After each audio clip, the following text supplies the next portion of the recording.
pa-cute, kaartihan, papansin, o kung ano man ang gustong palabasin ni Senador Amy Marcos sa kanyang personal na banat, sa kanyang pamilya, sa kanyang kapatid, at kanyang pamangkin, ay hindi po nakatulong sa kanya. Backfire po, bumalik sa kanya ang batikos. Mas marami pong hindi naniniwala kaysa naniniwala. Ang naniniwala lang sa kanya ay yung mga Duterte supporters. Sila lang. Pero ang majority ng Pilipino, dahil ugali ng mga Pilipino na hindi nakikipag-away ng personal sa mga kapatid, kulturang Pilipino, sa buong mundo, hindi naniwala. Sa halip, nagalit pa. Anong klaseng kapatid ka? Yan ang tanong nila. Hindi ka ba totoong Marcos? Yan din ang tanong.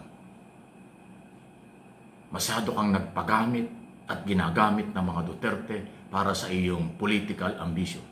Iyan ang comment. Pinagsisisihang sinuportahan ka sa nakaraang eleksyon.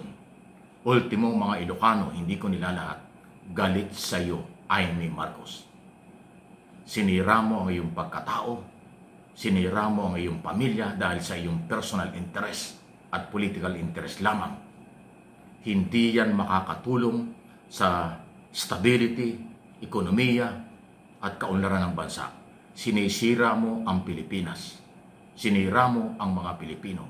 Sinira mo ang iyong pamilya dahil lang ikaw ay maka-Duterte. Anong klaseng prinsipyo yan? Walang-wala. Naku, mayroon pang isang iso ngayon. Sana nga ay magpalabas ng malinaw na statement ang Iglesia ni Cristo. INC, totoo ba na kaya pinutol nyo yung 3 araw na inyong dapat ay mapayapang rally dahil dismayado kayo sa ginawa ng mga politiko katulad ni Amy Marcos? Kasi 3 araw yung dapat rally yan eh. Sunday, Monday, Tuesday. Pero Monday ng gabi, pinutol na. Matapos nga na personal na batikusin ni Amy Marcos. Parang nalihis doon sa transparency at paghahanap po ng katarungan at pagpapalakas ng demokrasya. Hindi kasi pagpapalakas ng demokrasya ang sinabi ni Amy. Kasiraan, paninira sa demokrasya. Paninira sa kanyang pamilya dahil sa politika. So lumihis doon sa layunin ng INC. Nire-respeto at kinikilala ko po ang INC. Sila po ay matinong grupo, relihiyon, may prinsipyo at may malasakit sa ating bansa.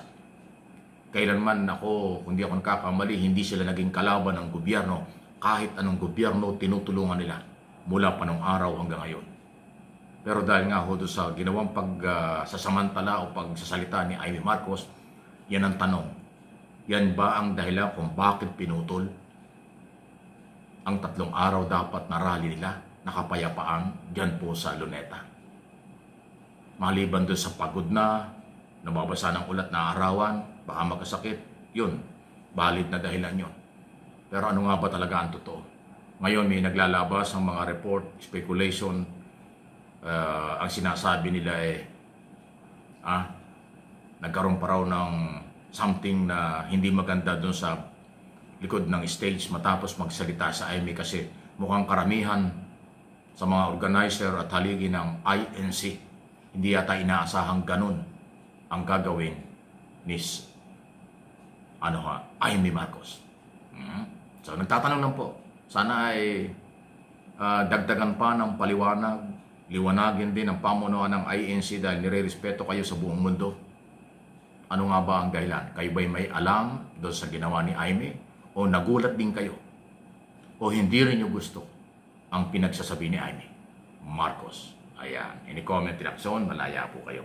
Hoy, sandali baka magulat kayo, bakit yung buhok natin tayo-tayo. Bagong paligo lang tayo, mamadali lang. Pero, parang magulat kayo, yung buhok ko nakatayo. Ganun ito kasing hair ko, hindi ito kulot eh. Pero hindi ko mo nakatayo yung hair ko, takot ako, wala man natatakutan kasi. Sa pagsasabi ng totoo at paninindigan. Okay? So, ano po inyong masasabi dyan?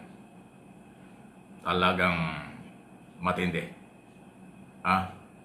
Ang dami ng reaksyon ngayon. Political analyst, business analyst, political blogger, mass media, social media, mas marami ang negatibo ang komento. Maging ang mga comment sa comment section ng social media sa buong mundo ng mga Pilipino. Negative ang comment against Amy Marcos. Kasi nagpersonalan na. Wala na bang argumento kayo na matino? Lumang tugtugin na yan, drugs na yan. Di ba? Lumang tugtugin na, lumang issue na yan. Matagal lang nasagot yan. Gusto nyo kasi, ugali kasi nitong mga pro o anti-Marcos na ito, yan pag nag-akusa sila, ang gobyerno ang magbalabas ng ebidensya. Lahat sila, hindi nyo napansin? Mga vlogger, mga political analyst kuno, o politiko mismo, ang kaanib nila, ng mga anti-Marcos, pro-Duterte, pag naglabas sila ng issue, ang kanilang conclusion totoo. Pagkatapos, pag hinanapan ng ebidensya, sasabihin na, gobyerno ang dapat maglabas niyan. Si Pangulong Marcos ang dapat maglabas niyan. Saka nakakita ng ganun. Kahit sa husgado, local o national o international court, pag nag-akusa, pag nag-akusa ka, ikaw ang mag-produce ng dokumentong magpapatunay sa iyong akusasyon. Itong mga anti-Marcos kaliwat kanan ng mga sinasabi. Tapos gusto ang gobyerno ang gumawa ng ebidensya laban sa gobyerno. Kalokohan yun. Kaya hindi kayo nakakakuha ng maraming suporta. Kasi hindi ganyan ang Pilipino. Naniniwala ang Pilipino sa nakikita at ginagawa. Hindi sa paratang, hindi sa bintang, hindi sa akusasyon, without evidence. Walang pagpapatunay ng malinaw. Puro sa pantaha. Siguro ganito, siguro ganyan, ganito ka, ganyan kayo. Ayan lang. Wala yung garbage yan. Kahit sa korte, basura yan. Sa social media lang yan kinakagat kasi pinagkakakitaan nila. Ginagawa nilang content, ang mga fake, ang akusasyon at paratang. Yun naman kanilang mga followers tuwan-tuwa. Naniniwala sa akusasyon at paratang. Lahat yan basura. Yan ang mali-malitang basura. Yan ang mali-malitang garbage. Yang mga paratang ng walang pagpapatunay. Yan ay usapang kanto lang. Hindi yan, ang mga paratang ay hindi makakapagpabagsak ng gobyerno. Ang video message, hindi rin magpapabagsak ng gobyerno. Ang mga speculation at kung ano-ano pa, hindi yan magpapabagsak ng gobyerno. Kasi, punong-puno lang yan ng inggit, ng sama ng loob o paghihigante. Kaya ang conclusion, gusto lang yung mang-agaw ng kapangyarihan. Opinyon pa lang po yan. Analysis, interpretation sa nangyayari. Lahat tayo entitled doon. Okay? Please like, share ng ating mga video.